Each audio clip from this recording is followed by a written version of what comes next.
Ayan, mukhang kabado ngayon itong si Maharlika dahil nga ipatatawag siya ng Senado at kung hindi siya dumalo, kuno ay physical presence ang kailangan, sabi ni Bato de la Rosa. Ito ay tungkol doon sa PIDEA leaks na pinasabog nga natong si Maharlika. At kung ano-anong akusasyon ang kanyang ibinato naman kay Bato de la Rosa.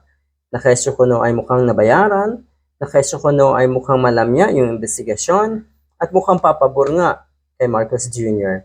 Kaya yan, napikon etong si Bato de la Rosa. On the other hand, talagang kakabahan ka, Maharlika.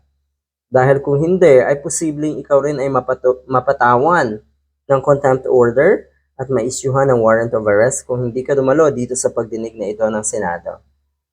Ayan. May paghingi ng paumanhin at pasensya etong si Maharlika. Ulitin ko hindi naman bago to sa mga katulad nila.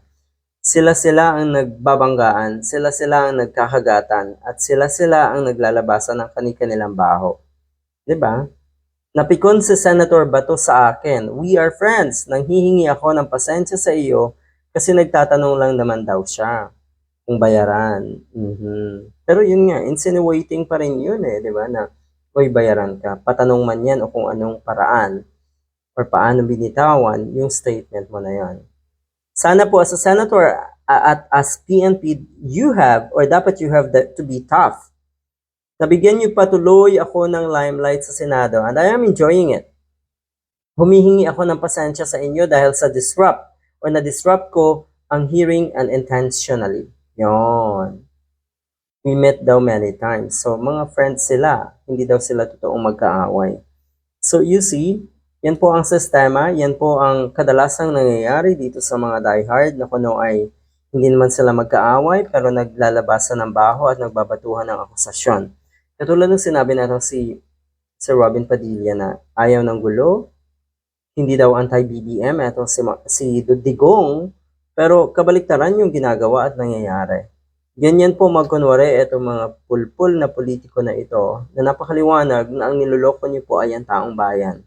So para sa taong bayan, kung kayo ay madalas maloko na itong mga ganitong senaryo, na itong mga ganitong drama, kayo po ang kawawa. Kayo po talaga ang kawawa. Sabi, na itong si Maharlika, tinitreasure daw niya yung pagiging magkaibigan nila. "We met many times in Los Angeles. It seemed you're so nice person with your family." Na-treasure ko yon. Believe me, hindi kita binabastos kasi po kung bastusan, hindi po ako ganito magsalita. Yon, you still describe Bato de la Rosa as a very nice person kahit pinagsabihan mo or pinagudahan mo na kuno ay binayaran at bayaran nga ito si Bato de la Rosa. Ganun na ganon. Yung tipong ang dami mo ng negatibong sinabi, halimbawa na itong si Duterte kay Marcos Jr. pero hindi ka pa rin anti-BBM. Anong tawag doon? So parang gusto nyo i-justify na yung pangbabastos, paninira, at kung ano-anong kademonyohang ginawa nyo kay Atty. Leni Robredo, parang gusto nyo sabihin na hindi nyo kaaway, hindi nyo itinuring na kaaway si Atty. Leni Robredo. Mali. Dahil yung kademonyohan nyo ay, higit pa sa pagiging magkaaway. Mortal na kaaway ang turing nyo.